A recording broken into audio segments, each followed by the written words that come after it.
Welcome back to Our Community. Susie Thomas visiting with Larry Burgett and Ken Muller. They are from the Canton Christian Home.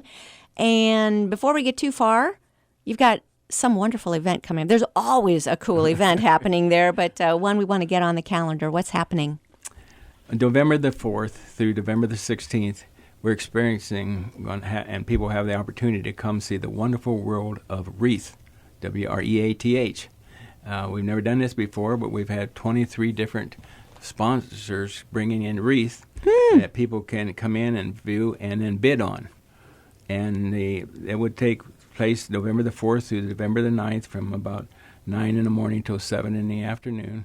So the public can come and bid on wreaths. Yes. And I'm sure I'm going to guess the residents do too, because if there's yes, one thing, once you walk up and down those hallway, everybody has a gorgeous wreath on their front door. Yes. Well, it's not going to be on the front door. It's going to be in the main entrance. Right.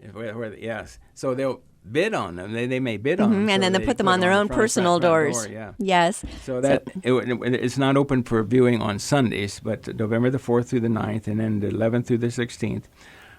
From 10 a.m. to 7 p.m. And then on the 16th, there's going to be the closing of the bid, and people have a chance to bid on them, and then we'll open the bids and see who gets them and make the contact with them, and all the money that we receive from this wreath festival will go into our benevolent fund. Where will the wreaths come from? Who's making them? The sponsors. We're getting sponsors. We're getting some residents do it, employees do it, and some businesses do it. Do you still need more wreaths? Yes, we could use more wreaths. Okay. How does somebody who says, "Oh, I'm good at making a wreath," how do they get in touch with you? If they'd like to make a wreath, call 330-430-5120. Lori Noby. Lori Noby is the person who would, at the Canton Christian Home, would handle that. Okay. It'd be 330-430-5120. And you want to do it before You want to do it before November the 4th, yes. Okay. And I would encourage you to do it as soon as possible. See this right after this is broadcast live. What a great idea. That Thank sounds you. wonderful. Yeah, yes. Okay. So you still have a few days to get some supplies and get crafty and make a cool wreath. Yes. All right. And it helps out folks at the same time. Yeah. Ken, you mentioned something interesting. One of the things that really drew you to the Canton Christian Home was its basic mission. What is that? What was so compelling about that?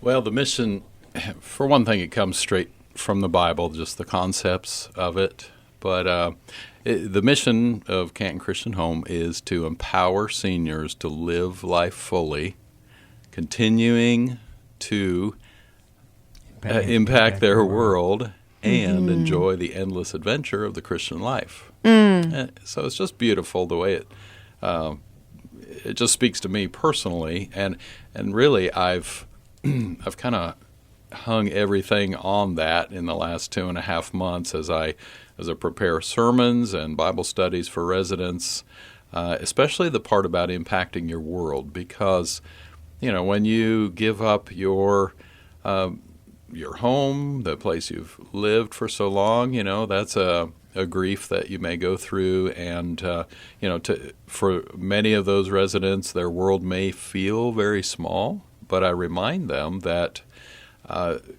there's still a lot of work to do. Not every person at the home is a Christian, and not every person knows Jesus, and so they have great opportunity to reach out to their neighbors and to staff at the home who may not yet know the Lord or have more to learn, to impact their world in that way, to share their faith. And there are also other things. We talked about life experiences that they can share as well.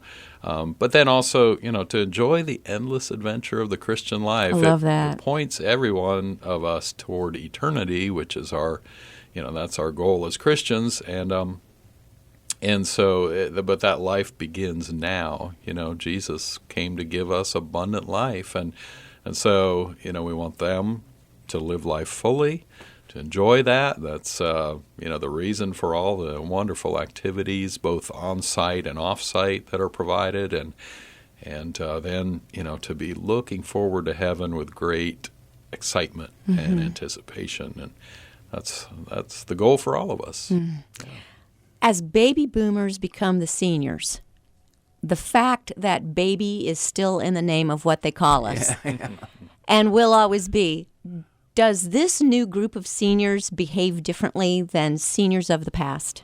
I think they look for something different than the seniors of the past.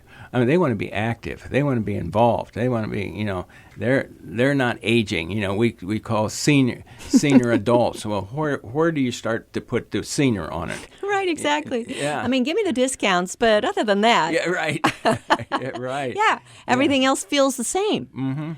And people want to travel more and things than they did, and they can travel more. Some have more money than they used to have, but how about health? It seems like it's a fairly healthy group. Many of them are healthy, and when there's more medical things coming to help take care of people in their later years of life now. That's true. And so that makes a difference, and that's another reason why people don't come into the home as early as they used to, too, because we're getting people coming in much later than they used to. Therefore, they're frailer than they used to be, that type of thing. But we still have a lot of people who are very active yet and be involved yet. But so what's the average age now of someone living there? It would be in the 90s in the nursing care, but we don't have very many people coming in the 70s anymore, more in the 80s, even in the independent living. Wow. Yeah. And in the past, they used to come.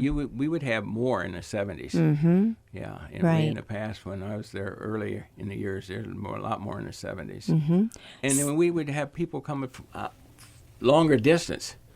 We'd have people from Pennsylvania and other places coming. Mm-hmm. Now it's pretty much located here because there's a lot of other homes, retirement homes and things that exist in the last 30, 40 years than there were before. Well, people realized that there's going to be a need coming, and they kind of started to meet that. Mm-hmm. Life there. Describe life there. Can I just tell you, well, full disclosure, my mom used to love to be able to go to her exercise class, go to Bible study, get her hair done, and have lunch, maybe stop in a gift shop to buy a gift or two, and never left the building. It was all there, just like a little city of everything that you could need.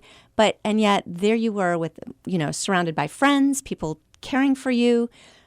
It really was an amazing experience. Talk a little bit about that. Life there is fun, isn't it? It's a happy place. It is. There's a lot of life and laughter there. And a lot of wacky people, too. They just have a lot of fun together. And, the home itself affords that. I mean, it provides that because of all the gathering places. Larry mentioned the cafe, which is a huge gathering place, not only for food, but fellowship, But a lot of sitting areas and activity areas. A big thing is Wii bowling. Oh, how fun. You've got a Wii. Oh, yeah. That's awesome. The bowling is the one that's taken over. We had some other Wiis, but the bowling is the biggie. That's got to be popular. Yeah, so a lot of fun. And our activities department does a phenomenal job. Like what? What kinds of other activities? Oh, everything from art projects to writing. Or there's a writing group. There are off-site activities. They'll take folks to, they just recently went to a Gaither concert nearby. In Warren. Yeah. And things like that. They'll go out on shopping excursions, just all kinds of opportunities that people can take advantage of. And we'll listen to people. People suggest something we haven't done before. We'll listen. If we can work that into a situation then take some people along to where this individual has seen and been before, we'll listen to it, see if we can do that. Very cool. Let's talk about where you're located. Where are you located? We're located at 2550 Cleveland Avenue Northwest, right beside Malone College and Malone University. Now, I keep saying college, but Malone University. And so this is where we've been for 43 years. That's got to be a unique relationship as well. The fact that you have basically a driveway between a retirement home like Canton Christian Home and a university where people are just kind of discovering what they're going to do in life and taking off. What do you take advantage of that relationship, and in what ways? one of our ladies who helped start the auxiliary back in 1978 is a resident of the home, and she takes courses at Malone University. And also, just recently, they had the Davenport race with the students and some of our residents on the Davenports and students pushing from, they did that last year and enjoyed it, and she's been one in both of these years, and so that's a great opportunity. Well, also, Malone University has students coming down and interviewing some of our residents and getting acquainted with what's happening in the healthcare, and it's good for them, and it's also good for our residents just to experience and have this opportunity to meet with these college kids and their growth experiences as they're learning and going to apply in different areas of their life. Oh, my goodness, to be able to pick those brains. Yes. Wisdom. Oh, my goodness, yes. To be able to learn from someone else's life experiences before you go make crazy mistakes of your own is just a real and plus, too. And too. we also have students who work there, in the dietary or some other department, and maybe they can't work full-time, but they can work part-time. It's helping them, and it's helping us. So we appreciate the close proximity of the two together here, that we can work together and enjoy each other's presence. I would think somebody's listening and saying, okay, I may not necessarily be in need of this right now, but I love that mission. I love what they're doing. And they would like to contribute. How can someone do that? The best thing I would say would be for them to get in touch with the home to see what their wishes are, whether they just want to make a donation to the home, or if they would be interested in setting up a living trust or gift annuity, those type of things. Takes a little bit of doing, but we've got the resources to do that and make that happen, however they choose to set that up. And the other thing is, we encourage people, if they've never made a contribution to the home, come see the home. Yes. Take a tour of the home. See what they're given to. And talk to somebody at the home. All those things can make a big difference in their determination whether to give to the home or not. Let's have a website, please. Yes, it's CantonChristianHome.org. Easy. And phone number? It's 330-456-0004. That would be a general one, and we have specific ones, but 330-456-0004. Awesome.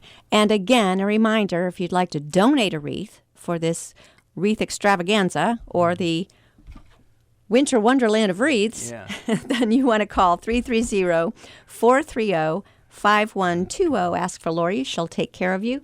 And if you want to go bid on some wreaths, Monday, November 4th through Saturday, November 9th, and then again Monday, November 11th through Saturday, November 16th.